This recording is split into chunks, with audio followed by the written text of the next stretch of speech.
Brad. Kain ka na muna, Brad. May natira pa kaming tinapay dito. Dalawan lang to, Brad. Ilang araw na I-savings ko to ba? May tubig. Ano pa tong tubig na to? Sa sapa namin kinuha ba? Kalapok mo ba? Oh. Kain ka muna. Yan, tol. Ito ako, Brad. Alinto ako dito, Brad. Kain ka muna. Ang safety naman dito. Wala nang ano.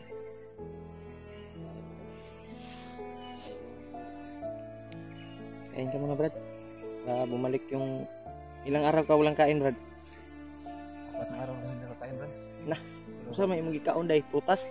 Kahapon, may nadaanan akong bunga na saging. Pero, inom ko na lang, Brad. Gutom juga ka ba? May ilan dito mong naong ba? May natira pa naman yung saging, Brad. Pero yung iba, kinain ng ibon. Buti na lang yung ibon. Ay, tinirahan pa ko sa ibon, Brad. Hindi niya inubos. So, yung kuan, Brad, kasi makaagit ang kuan, Brad ba?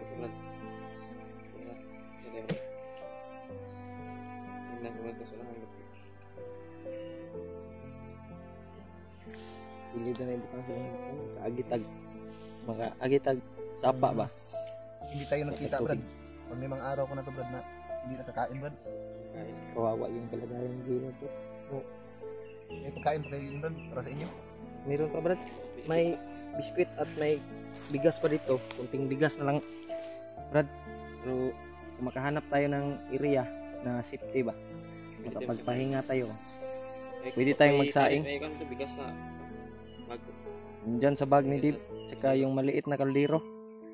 Ang problema na lang natin, yung wala tayong ulam. Ulam lang tayo ng ano, tagbo. May mga pako naman siguro dyan. Makikita natin. Huli tayo ng ibon, Brad. Pwede. Brad Jiwar do. Magaling to. Ito sa kwan. Pagkain na sa dito. Oh. Magaling to si Jiwad. Magaling ng Naubos ko yung tinapay, Brad. okay lang yan, Brad. Sa inyo. Importante, makakain ka. Alam, mag-reload ko daan, Brad. Kaya, ano yung kung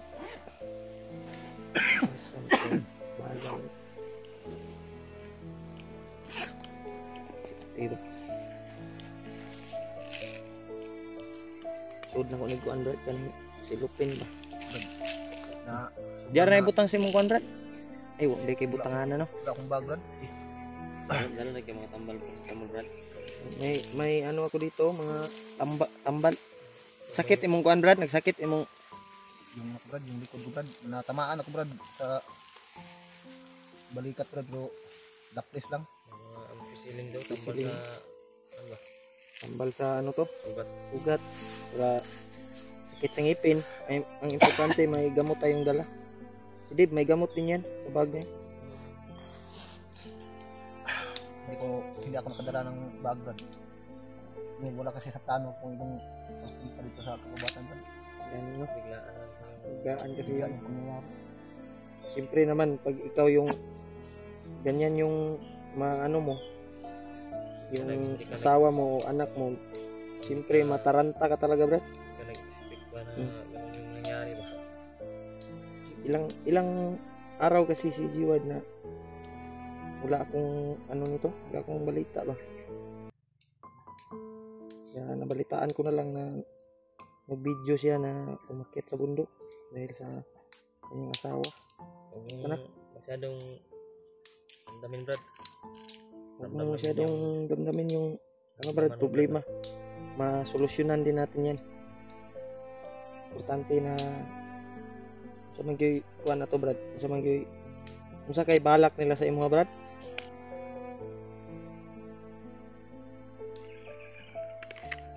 Ano yung sa Malakay, Brad.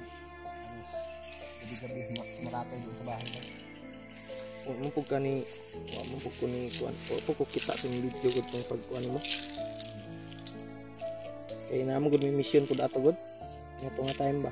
Trabaho mo, Brad. Nagtrabaho ka to day? Ay wala day ka nag bantog ra pila ka simana walay wala koy kung kita sa mga video ba. Mga 1 month ko nagkuhan, Brad. Trabaho, Brad. Sa kabulan yo day? Di hindi naman ako mabalik kasi Brad, mag-explore Brad. Mm.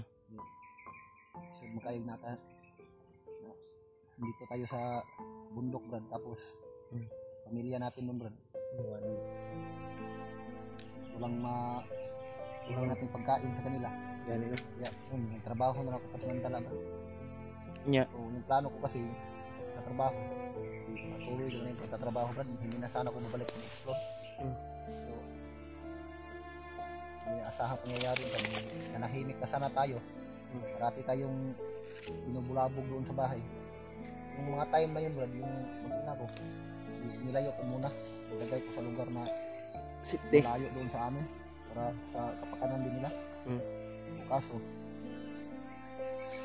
yung mga bandido ay walang tigil. Commander Bagnot walang tigil sa paghahanap sa akin. May ano kasi yung nabanggit ng bandido na lumusob dan sa akin. Nasa kamay daw ni Commander Bama yung mag-ina ko. May narinig din kami na mga bandido, no? Ibno. Hawak silang Isang babae at isang bata. bata daw at babae. Lilito kami kasi Kala namin yung asawa ni Ray, Brad Ray ba yung tinulungan namin. tawag daw din ni Bagnok. Hawak daw ni Bagnot. Yeah. Nagtakan lang ako dahil vlogger daw. Vlogger. Pero doon ko nakita yung video mo na yung asawa mo pala at anak mo yung ano, bingag. Nataan ko rin, Brad. Katulad ng Lungkot isipin. asawa ni Brad Riba. Hmm. Asawa ni Buntis Brad din. Hayward. Buntis din. Buntis din yung asawa daw ni Brad Ray. Ilang buwan yung buntis yung asawa mo, Brad? 2 buwan na yun Brad. Ang yung kang ano, Brad, kang Brad Ray, 4 daw yun. Apat daw yun.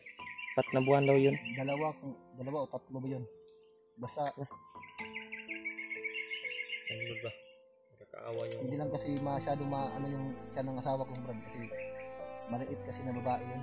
Hindi masyado malaki yung siya niya.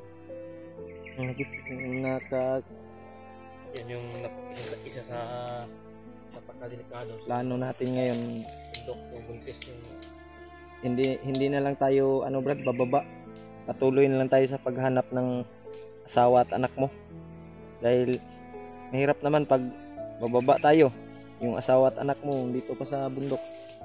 Kaya tutulungan ka namin, Brad, sa abot ng aming makakaya Salamat Brad. para ma-rescue yung asawa at anak mo. Ilang gabi na akong na walang pahinga Brad. Hindi Yan, ako tol. matulog, Brad. Patuloy pa rin ako sa paglalakbay. Brad. Hindi ko talaga pipigilan Brad. Hindi ko makuha yung mga mag-ina ko. Silang, Brad. kami, Brad. Dasal lang tayo sa Panginoon na Hindi kami niiwan, Brad. makita natin. Anong mangyari? Laban tayo. Babalik din naman sila Brad. Hindi mat. Katin yun.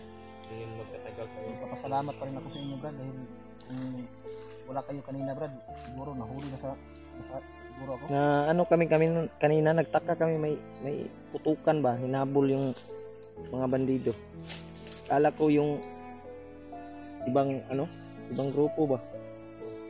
Hinanap ka nga namin, akala namin bandido din. Bigla kang lumabas sa doon sa may yun, kanal yun. G-word pala. Yan. Doon ako Brad, doon ako dumaan, nagtago ako doon.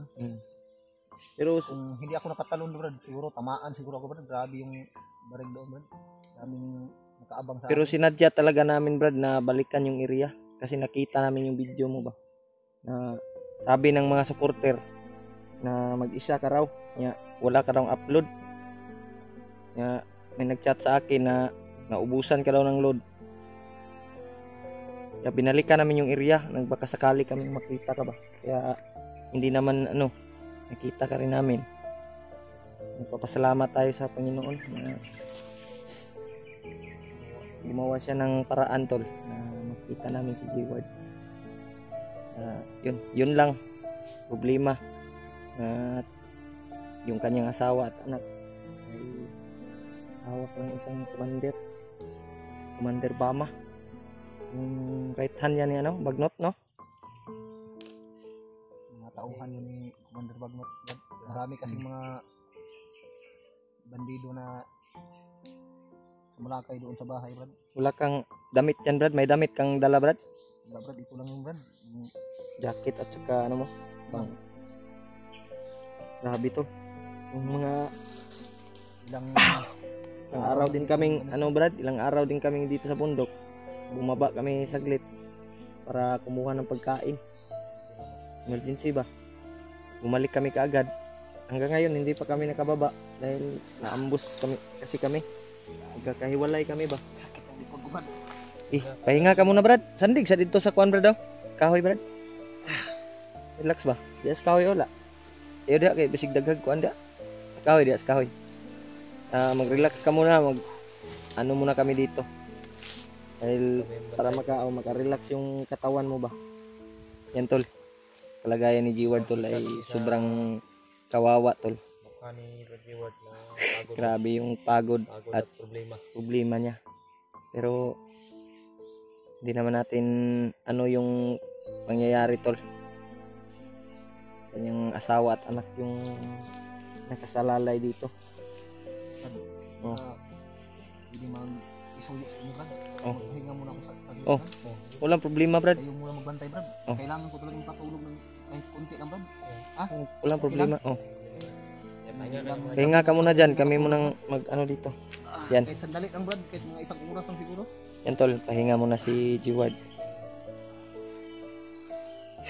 Grabe. Ang atong plano ni Brad. Dili nang kita mababa. Kailangan natong matabangan si G-Ward. Dahil nakakaawa yung kalagayan niya. At lalo na kanyang anak ba. Maliit pa yun. At kanyang asawa. Kita mo talaga sa Hmm. Yan o. Sobrang pagod talaga ni G-Ward tol. So, ramdam niya. importante nakita na namin siya. May kasama na siya tol. Patuloy kami sa aming mission tol. Para mahanap yung asawa at anak niya. Ma-rescue namin. Grabe, gisi-gisi na yung pantalon bro. Gisi-gisi na yung pantalon. Yan tol. Oh. Mga ano tol, nagdarasal sa amin at sumusuporta. Ay thank you talaga tol sa lahat ng pagdarasal niyo po sa amin dahil kita-kita na kami dito sa bundok at ang problema na lang yung ano yung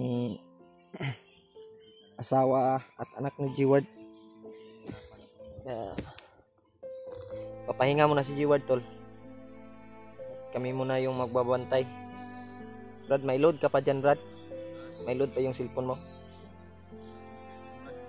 Ito yung bigyan ko sana ng load si G-Ward pero naubos yung Gcash ko, Brad. Tignan ko mamaya yung Gcash ko. Paubos na rin yung pagkain natin, no? Paubos na rin yung pagkain natin. Sana makahanap tayo ng pagkain, Brad. Wala na lang tayong ulam. Sana makahanap din tayo ng na ulam. Yun tol, sana may maawa sa amin at makabili kami ng pagkain. Hanap tayo ng tindahan ba? Dahil mamaya ay bibigyan ko to ng gamot si G-Ward para makainom ng gamot. Sakit sa katawan, alam kong may may pamaol to sa katawan. Kaya yun, thank you pa rin sa ating Panginoon na nandyan gumagabay sa atin, lalong lalo na sa mga mga solid nating taga-subaybay, mga silent viewers, mga natin OFW na mga supporters, at sa inyong lahat tol, saan man kayo lupalop sa mundong ito, Luzon, Visayas, Mindanao, ay thank you talaga sa pagdarasal niyo po sa amin, sa lahat ng walang sawang sumusuporta sa amin tol, sa panood ng mga video namin at pag-share, pag-like, comment. Kaya yung mga comment nyo tol ay malaking tulong talaga sa amin. Kaya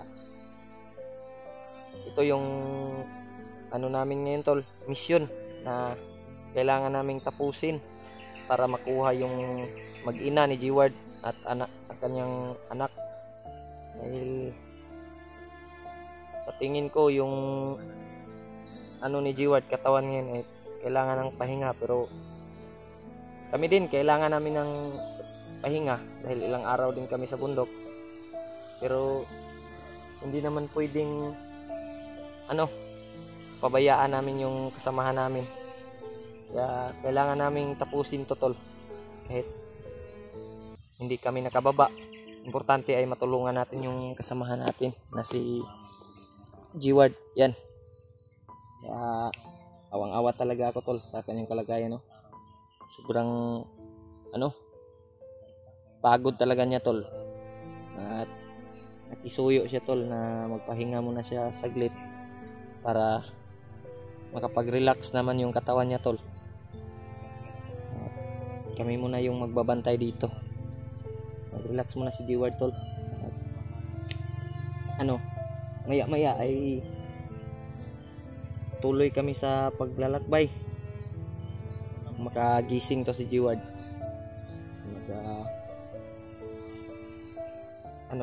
Makapag-relax sa kanyang katawan, balik yung kanyang lakas. At maya ay bibigyan ko to ng kunting lakas sa aking agimat. At lagyan ko ng yung katawan niya ba, yung lakas, dagdag lakas para sa kanyang katawan, para lang matulungan natin yung kasamahan natin. Dahil nanghihina si G-Ward ngayon tol sa kanyang pagod siguro. Ilang araw siyang walang maayos na kain. Kumakain lang siya ng mga tol, prutas at mga gulay o ano ba yung madaanan niya. Kaya yan,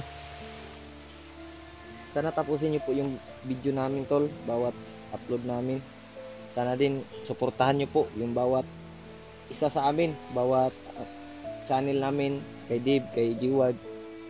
At kahit yung views namin ngayon tol, medyo mahina, pero tuloy pa rin kami sa pagbablog para lang makatulong sa mga taong nangangailangan tol, sa mga taong hanap ng